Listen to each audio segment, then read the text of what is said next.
Sir आपका पूरा नाम? मैं सुब्बू मियाँ, मैं सजादा नशीन दरगाह हज़रत शेखुल आलम रुदौली शरीफ। अभी हमने एक सवाल किया था, जमात हिंद है, पॉपुलर फ्रंट है, इस्लामिक सेंटर है, देखिए पॉपुलर इनके फ्रंट जो नुमाइंदे हैं, देखिए मैं पॉपुलर फ्रंट की बातें नहीं जानता हूँ जी मैं जानता हूँ जमात हिंद, जी जमात इस्लामी है। अच्छा, जमात इस्लामी अपना काम कर रही है, इसमें कोई शक नहीं। जमात इस्लामी अपना काम कर रही है और बहुत अच्छे पैमाने पर काम। अब तक मार्केट में हाँ पूरे इंडिया लेवल पे कहीं भी किसी नहीं ऐसी बात नहीं। अभी आप देखें जो ऐप जारी हुआ है वहीं से जारी हुए, ऐसी बात नहीं। लाखों करोड़ों लाखों लोग हैं जो मास्क इस रिग्रेट किया है। हिंदुस्तान के बहुत बड़े रहनुमा बनते हैं वैसे साहब, वो भी नहीं है। नहीं वैसी साहब तो जेपीसी मेंबर है। कहाँ? देखिए हम लोग वैसी साहब की वकालत करने के लिए यहाँ नहीं खड़े हुए। हम लोग मेन जो मकासद, ये जो मीटिंगें होती हैं सब लोग एक साथ क्यों नहीं आते हैं? एक जगह एक प्लेटफॉर्म में क्यों नहीं आते हैं? सब नहीं कामयाब नहीं होने देंगे। दैट्स इट, ये हमारा प्लान है, ये हमारा मिशन है। वही एक जगह होना चाहिए ना। नहीं एक जगह लोग आएंगे, एक जगह है तो सब लोग अभी कई लोग अभी सर बोर्ड के पूर्व यहाँ पे चेयरमैन थे। सब लोग आपको एक साथ दिखाई देंगे इंशाल्लाह। अभी जो आपने आह्वान किया है, नहीं तो इसको हम लोग सड़क पर लाएंगे, इसको हम लोग दिल्ली में बड़ा प्रोग्राम करेंगे। किस तरह का प्रोग्राम आज यहाँ किया गया? आज ये वक्फ संशोधन बिल 2024 हुकूमत हिंद लाई और उसने उस बिल के ताल्लुक़ से हिंदुस्तान के मुसलमानों से कोई तबादले ख्याल नहीं किया और उसने उस बिल में जो नुकात, जो बिंदुओं को या जो अमेंडमेंट्स किए हैं वो साफ दर्शाते हैं कि हिंदुस्तान में मुसलमानों को उनकी मजहबी, उनकी कल्चरल, उनके हेरिटेज, उनके वजूद के ऊपर सबसे बड़ा हमला करने की कोशिश की गई है। हमसे ये कहा जाता है कि हो सकता है कुछ लोगों ने गुमराह किया हो, हमसे ये कहा जाता है कि कुछ लोगों ने शायद उन्हें समझाने की गलत समझाया हो। तो हम ये अधिवेशन और ये कॉन्फ्रेंसेस आवाम में और खवास को बुला के उनको अवेयर भी कर रहे हैं और हुकूमत को बावर करा रहे हैं कि जिन लोगों ने आपको इन बिंदुओं को या ये समझाने की कोशिश की है कि मुसलमानों के वक्फ के मामलात को, उसके मैनेजमेंट में आप किसी और की दखल यानी कि नॉन मुस्लिम को मुंतखब कर सकते हैं, तो ये कतई तौर के ऊपर हमको मंजूर नहीं है। ये सरमाया हमारा है और उस सरमाया देने वाले की जो मर्ज़ी है उस मर्ज़ी को किसी को बालाए ताक रखने का इख्तियार नहीं है। हम सब भी यानी कि अगर हमारे वालिद ने हमारी संपत्ति जिस पे हमारा हक़ था, अगर उन्हीं ने अपनी मर्ज़ी से उसको वक्फ कर दिया यानी कि अल्लाह की राह में दे दिया, तो हमारे पास सिर्फ़ इतना इख्तियार है कि हम उसको, उनकी विल को इम्प्लीमेंट करें। अगर हम नहीं करते तो हमारी जगह कोई बेहतर शख्स जो उनकी विल को इम्प्लीमेंट कर सकता है, ये इख्तियार वक्फ बोर्ड को है कि वो उसको अपॉइंट करे। ये हमसे छीना जा रहा है, ये इख्तियार हमसे छीना जा रहा है और सरकार कहती है कि हम डिसाइड करेंगे।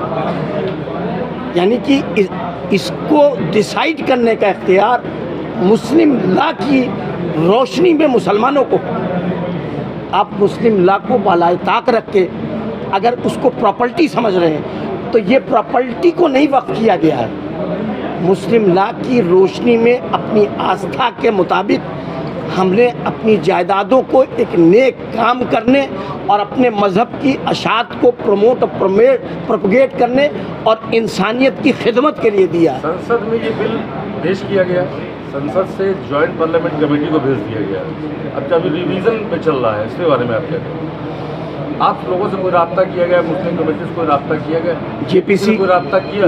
जेपीसी में हमने अपना रिप्रेजेंटेशन भेजा है और जेपीसी के जो मेंबरान्स हैं उसमें 6-7 मेंबर से रूबरू बात भी हुई है और एक मीटिंग में मैं उसका रुकन की हैसियत से शामिल हुआ।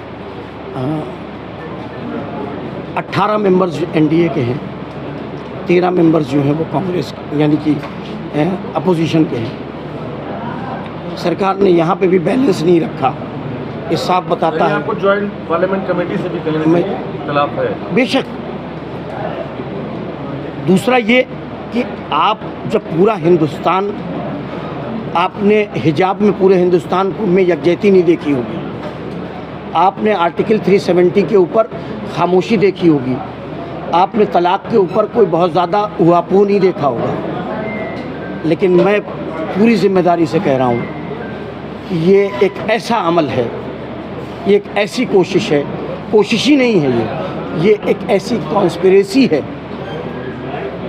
जिसके ज़रिए इस मुल्क को कमज़ोर करने और इस मुल्क की छवि को धूमिल करने की कोशिश की जा रही है, इस मुल्क को तोड़ने की कोशिश की जा रही है, हिंदू और मुसलमानों के बीच में धर्म की बुनियाद पे इख्तिलाफ पैदा करने की कोशिश की जा रही है। जो यूनिटी एंड डाइवर्सिटी के लिए जो ये नेशन जाना जाता है, जो गंगा जमनी तहजीब जो हमारा असासा है, क्या जो लग रहा है गवर्नमेंट क्यों इतनी बड़ी इस फॉर्मूले पे क्यों काम कर रही है, क्या लग रहा है आपको? पोलराइजेशन। तो राजनीति के लिए आप लोगों के दिलों को नहीं बांट सकते, राजनीति के लिए लोगों के दिलों में घृणा नहीं पैदा कर सकते, राजनीति के लिए आप इंसानियत को इंसानी काम करने से रोक नहीं सकते। ये जगहें नेक अमल करने के लिए हैं, नेकी करने के लिए। आप इस जगह से हमको हटाना चाहते हैं, इसका मतलब ये है कि आप बुराई को फ़रोग़ दे रहे हैं। आप शराबखानों को तो नहीं बंद करते, आप ऐसी जगहों के ऊपर जहाँ बुराई को फ़रोग़ की जा रही है उसके लाइसेंसेस बांट रहे हैं, उसके जो है वो परमिशंस दे रहे हैं, जगह जगह चौराहे पे खोल रहे हैं, उन बुराइयों के लिए आप परमिशंस दे रहे हैं। और जो नेकी को कर रहे हैं, जो बुराइयों से रोक रहे हैं, आप उसको बंद करना चाह रहे हो। तो आप मुल्क में कैसा माहौल और किस जनरेशन को चाहते हो? तौकीर रज़ा साहब ने एक बयान दिया था, क्या कानूनी तरीके से भी आप विरोध कर रहे हैं? ये कानूनी तरीका है, जमहूरियत ने हमें आज़ादी दी है, इसे आप क्या अनकॉन्स्टिट्यूशनल? कानूनी तरीके से आप हम रिप्रेजेंटेशन को भी दे रहे हैं, अपने जेपीसी में प्रेजेंट होने के लिए अपनी टीम के साथ, वकला के साथ जाने की भी इजाज़त मांग रहे हैं। और जो अगर वो अब एडमेंट हैं इस बात के ऊपर या उनकी कोई ऐसी इंटरनल पॉलिसी है, तो हम ये बहुत साफ बता देते हैं कि इस मुद्दे के ऊपर भारत का कोई भी शख्स, वो किसी मकतब फ़िक्र की है, वो अपने घर में नहीं रुकेगा। जमहूरी तरीके से कॉन्स्टिट्यूशन के दायरे में रहने के साथ जितने इख्तियारात हमको दिए गए हैं अपने राइट्स के तहफ़्फ़ुज़ के लिए, अपने हुकूक़ की बाजियाबी के लिए, हम हर उस राइट को इस्तेमाल करेंगे। और ये साफ कहते हैं कि हम उस वक्त तक नहीं उठेंगे जब तक ऐवान से ये शर और पसंद पे मुबनी बिल वापस नहीं होता। आपको अमेंडमेंट करना है, हमसे राय मशवरा कीजिए, then you produce that bill. Who are you to decide what is good and what is bad?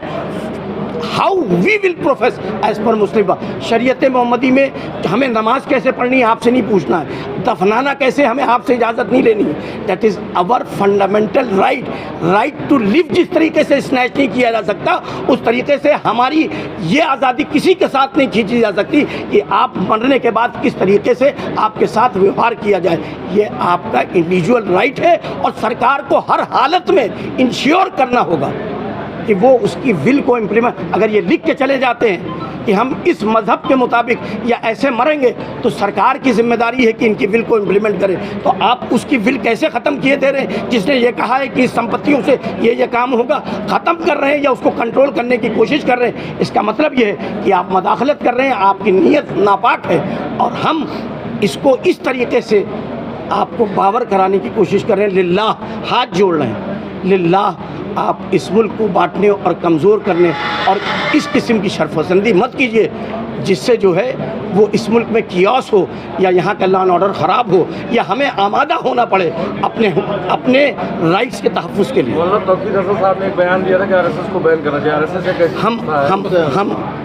हम ऐसी we are not here to target anyone, we are not here to discuss the functions of any organization, whether it अगर bill वापस sir नहीं ये होता बताएं है, आप कि पॉपुलर फ्रंट और जामिया हिंद इस्लामिक सेंटर वाले अभी तक आगे क्यों नहीं बढ़े लोग? हमने आपको बताया कि हम किसी संस्था से, हमारी जिम्मेदारी है, यहाँ पे तमाम तंजीमें बैठी हुई हैं, जमात इस्लामी की बैठी हुई है, सूफ़ी ग्रुप भी बैठा हुआ है। आप किसी को कोई नहीं खड़ा होता, दे आर अकाउंटेबल। मेरी बात समझिए, ये मसला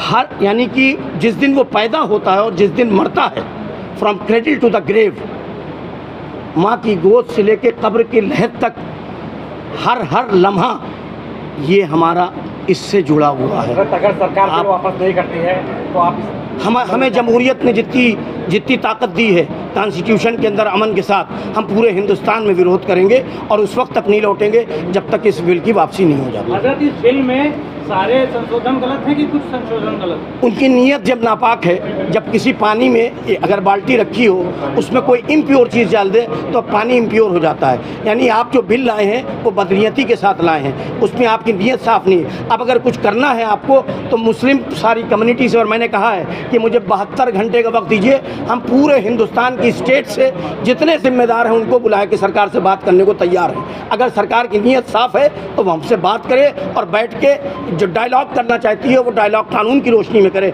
हम क्लियर कट कहते हैं और इन टोटो इस बिल को रिजेक्ट करते हैं और इस बात का ऐलान करते हैं कि पूरे हिंदुस्तान, और आपके चैनल के और आपके माध्यम से ये कहते हैं, हिंदुस्तान में यकजहती और मोहब्बत का पैगाम इन जगह से फैलाया जाता है, बुराइयों का खात्मा होता है। आप सब खड़े हों और इसको बचाइए। अगर ये नहीं बचेगा तो लोग बुराई की तरफ आमादा होंगे। ये हम सब की जिम्मेदारी, नैतिक जिम्मेदारी है। ये मत देखिए कि इस मज़हब पे साजिश हो रही, उस मज़हब पे साजिश हो रही। ये अच्छाइयों को बुराइयों में बदलने की कोशिश हो रही है। कौन चाहेगा कि हमारा बच्चा बुरा हो? कौन चाहता है कि उसका बच्चा लिंचिंग में नाम आए? कोई चाहता है? कोई नहीं चाहता। वो किसी भी संस्था से जुड़ा हो। लेकिन बाप के लिए, माँ बाप के लिए शर्मिंदगी है कि हमारा बच्चा, मैंने आज कहा कि वो कोई हो, अगर मेरा बच्चा सिख का होता, ईसाई का होता, दुनिया में किसी के साथ ऐसा सलूक होता तो हमारा सर शर्म से झुकता।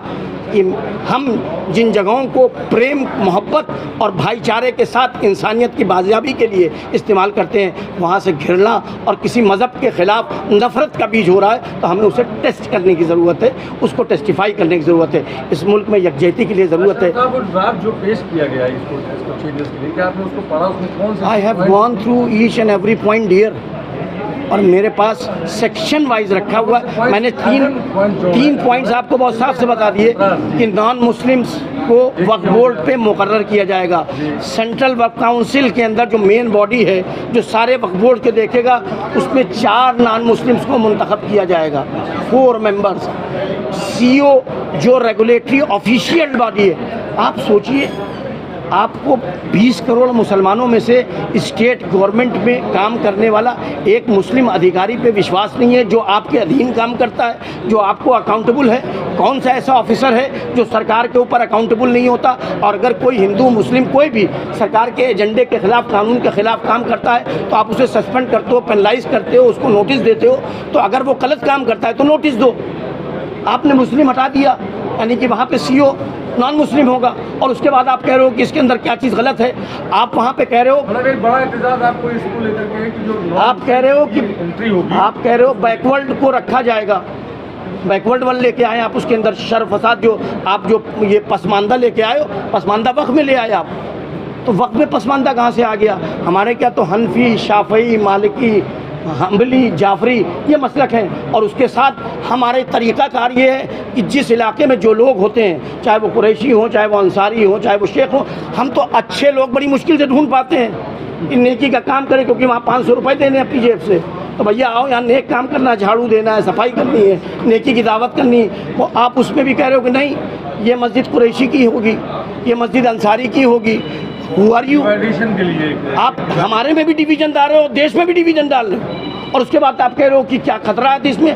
तो इस बात की इजाज़त कतई तौर के ऊपर नहीं। बचाना है, अपनी वजूद को बचाना है, तो तुम्हें मैदान अमल में आना पड़ेगा और संविधान के दायरे में रख के अपनी आवाज को बुलंद करना पड़ेगा। और अब शुक्र मनाओ कि ऐसी बड़ी बड़ी तंजीमें तुम्हारे साथ शाना बशाना खड़ी है, वरना तुम्हारी आवाज उठाने वाला कोई नहीं होगा। और अगर अपने कायद के पीछे तुम चढ़ने के लिए तैयार न हुए तो अपने लिए मिटने के लिए भी तैयार हो जाना। उसको मुसलमान कभी बर्दाश्त नहीं करेगा।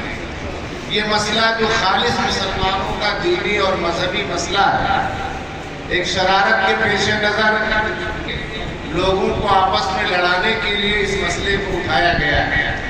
हालांकि इससे न हुकूमत का कोई फ़ायदा है और न मुल्क में रहने वाले दूसरे लोगों का फ़ायदा है।